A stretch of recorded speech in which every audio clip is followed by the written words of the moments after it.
Good morning students. Electrical 210 management में आज हम टाइप्स ऑफ बिजनेस ओनरशिप की लास्ट ओनरशिप कोऑपरेटिव सोसाइटी पढ़ने जा रहे हैं। हिंदी में इसे सहकारी समिति कहते हैं। इससे पहले हमने सोल प्रोप्राइटरशिप या सोल ट्रेडिंग पढ़ा, एकाकी व्यापार। उसके पश्चात हमने पार्टनरशिप टाइप ऑफ बिजनेस पढ़ा, साझेदारी व्यापार पढ़ा। उसके बाद हमने जॉइंट स्टॉक कंपनी से पूंजी उपक्रम पढ़े। हर एक में हमने उनकी कैरेक्टरिस्टिक्स, फीचर्स या लक्षण देखे, उनके मेरिट्स, लाभ देखे, उनके लिमिटेशंस, सीमाएं, डीमेरिट्स देखी। फिर हमने उनके डिफरेंसेस भी देखे। आज हम कोऑपरेटिव सोसाइटी पढ़ने जा रहे हैं। कोऑपरेटिव सोसाइटी एक प्रकार का ऐसा व्यापार है जिसमें मिडिलमैनशिप यानी मध्यस्थों का उन्मूलन होता है। औद्योगिक क्रांति के कारण आर्थिक और सामाजिक असंतुलन के परिणाम स्वरूप भारत में सहकारी आंदोलन की शुरुआत हुई। सहकारी शब्द का अर्थ है साथ मिलकर काम करना, एक सबके लिए, सब एक के लिए। इसका अर्थ हुआ एक व्यक्ति जो समान आर्थिक उद्देश्य के लिए साथ मिलकर काम करना चाहते हैं वे ऐसी समिति बना सकते हैं। इस समिति को सहकारी समिति कहते हैं। यह ऐसे व्यक्तियों की स्वयंसेवी संस्था है जो अपने आर्थिक हितों के लिए कार्य करते हैं। यह अपनी सहायता स्वयं और परस्पर सहायता के सिद्धांत पर करते हैं। सहकारी समिति में कोई भी सदस्य व्यक्तिगत रूप से कोई कार्य नहीं करता है।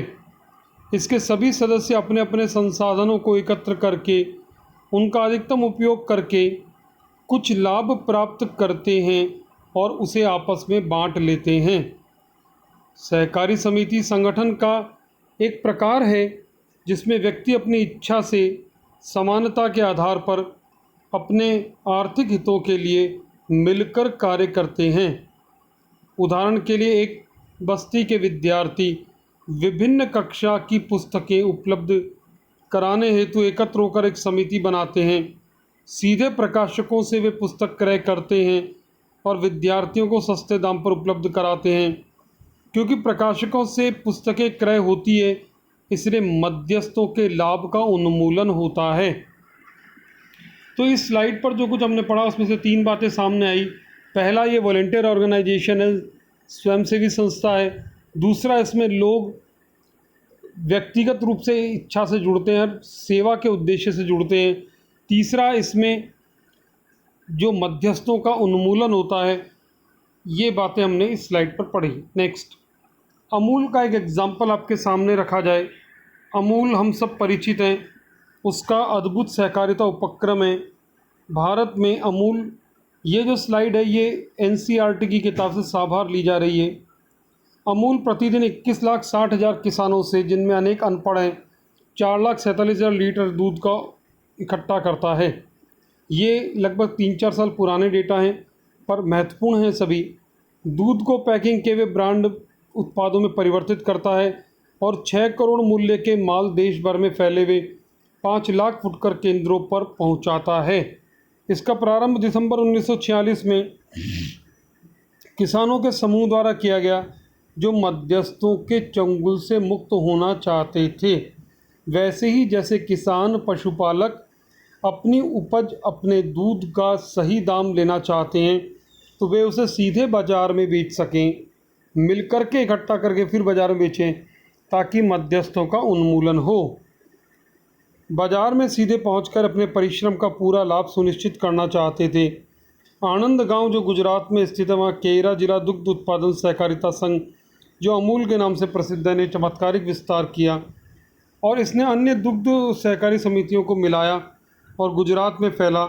इसका जाल अब 221.2 लाख किसान, 10,411 ग्राम स्तर के दुग्ध एकत्रीकरण केंद्र, 14 जिला स्तर के संयंत्रों को गुजरात सहकारी दुग्ध उत्पादन संघ की देखरेख में संचालित कर रहा है। अमूल विभिन्न संघों द्वारा उत्पादित विभिन्न प्रकार के दुग्ध उत्पादनों का एक साझा ब्रांड है जिसमें तरल दूध, पाउडर, मक्खन, घी, पनीर, कोको उत्पाद, मिठाइयाँ, आइसक्रीम, गाढ़ा दूध हैं। इसके कुछ उप ब्रांड भी हैं जैसे अमूल स्प्रे, अमूल लस्सी, अमूल या न्यूट्रामूल। इसके अलावा खाद्य तेलों में धारा इसमें से प्रसिद्ध है। अमूल की इस कहानी के बाद हम पढ़ते हैं कि सहकारी समितियों की क्या विशेषताएं होती हैं। पहला, स्वैच्छिक संस्था, वॉलेंटियर ऑर्गेनाइजेशन। ये कैरेक्टरिस्टिक्स पढ़ रहे हैं, फीचर पढ़ रहे हैं। पहला फीचर है स्वैच्छिक संस्था, वॉलेंटियर ऑर्गेनाइजेशन। दूसरा है खुली सदस्यता, ओपन मेंबरशिप। तीसरा है पृथक वैधानिक इकाई, सेपरेट लीगल एंटिटी। अगला है वित्तीय स्रोत, फाइनेंशियल सोर्सेज। फिर उसका अगला है सेवा उद्देश्य, सर्विस मोटो। और आखिरी में मताधिकार, वोटिंग राइट्स। इनको हम डिटेल में पढ़ें। स्वैच्छिक संस्था एक सहकारी समिति व्यक्तियों की एक स्वैच्छिक संस्था है, अर्थात एक व्यक्ति किसी भी समय इससे जुड़ सकता है, जब तक चाहे सदस्य बना रह सकता है, जब चाहे सदस्यता छोड़ सकता है। खुली सदस्यता, इसकी सदस्यता समान हित वाले सभी व्यक्तियों के लिए खुली होती है। इसमें जाति, रंग, वर्ण, धर्म के आधार पर कोई प्रतिबंध नहीं होता है। पृथक वैधानिक इकाई, एक सहकारी उपक्रम को सहकारी समिति अधिनियम 1912 या राज्य सरकार के संबद्ध सहकारी समिति अधिनियम के अंतर्गत पंजीकरण कराना अनिवार्य होता है। इस समिति का अपने सदस्यों से पृथक वैधानिक अस्तित्व होता है। वित्तीय स्रोत, सहकारी समिति पंजीकरण करने के पश्चात अपने सदस्यों से पूंजी जुटा सकती है, ऋण ले सकती है और सरकार से अनुदान भी प्राप्त कर सकती है। सेवा उद्देश्य, सहकारी समिति का प्राथमिक उद्देश्य अपने सदस्यों की सेवा करना है, यद्यपि वह अपने लिए उचित लाभ भी अर्जित करती है। मताधिकार, वोटिंग राइट्स, यहाँ पर जो वोटिंग होती है वो डेमोक्रेटिक सिस्टम है। वन मैन वन वोट, एक व्यक्ति एक वोट, भले ही उसके पास अंश या शेयर कितने भी हों। इसके विपरीत जॉइंट स्टॉक कंपनी में हमने देखा था वन शेयर वन वोट होता है, यानी एक व्यक्ति के पास यदि बहुत शेयर है तो वह अकेला ही बहुत वोट दे सकता है। नेक्स्ट, समितियों के प्रकार। उपभोक्ता सहकारी समिति, टाइप्स ऑफ कोऑपरेटिव सोसाइटीज़ पढ़ने जा रहे हैं। पहली है उपभोक्ता सहकारी समिति, कंज्यूमर कोऑपरेटिव सोसाइटी। दूसरा है उत्पादक सहकारी समिति, प्रोड्यूसर कोऑपरेटिव सोसाइटी। तीसरा है सहकारी विपणन समिति, कोऑपरेटिव मार्केटिंग सोसाइटी। अगला है सहकारी वित्तीय समितियाँ, कोऑपरेटिव फाइनेंशियल समितिज़। फिर अगला है सामूहिक सहकारी आवास समितियाँ, group housing cooperative societies.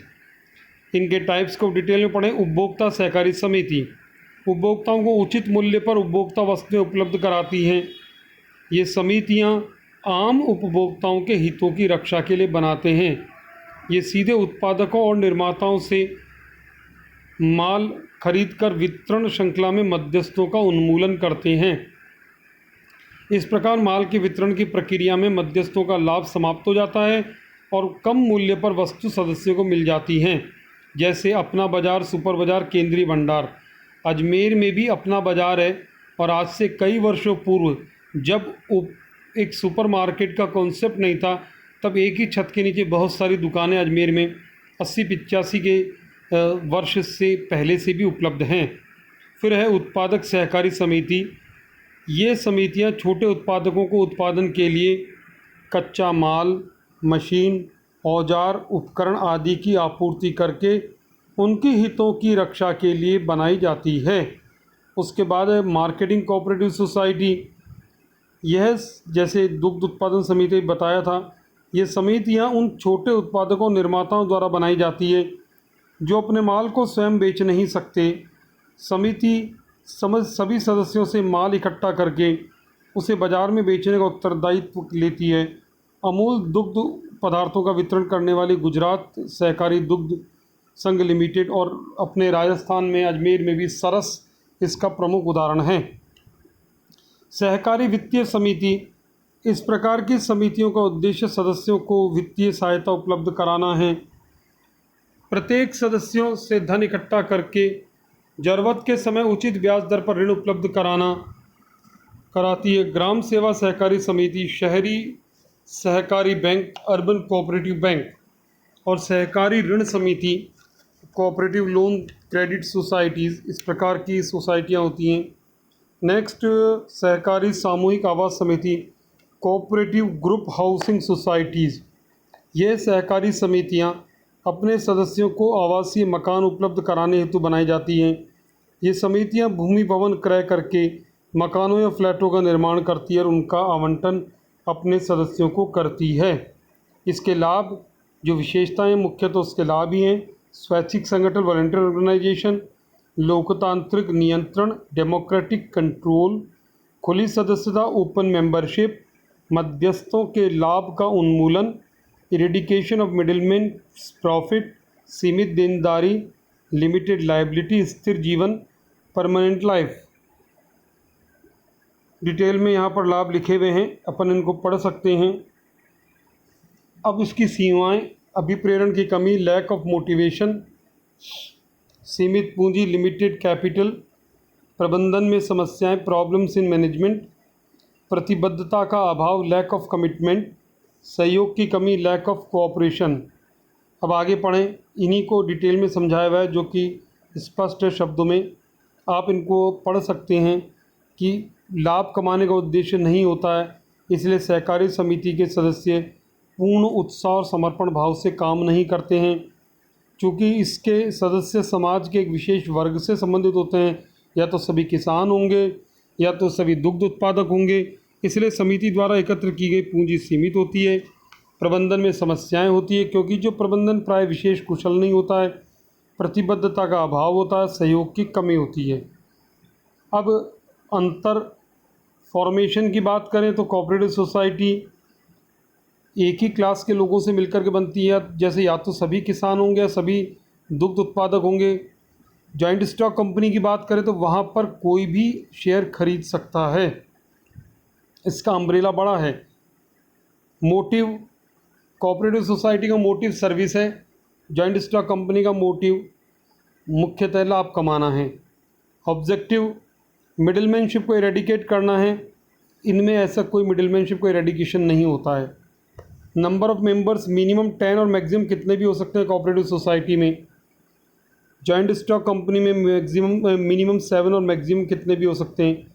Customer generally sellers और बायर्स सेम होते हैं कोऑपरेटिव सोसाइटी में, जॉइंट स्टॉक कंपनीज़ में डिफरेंट होते हैं।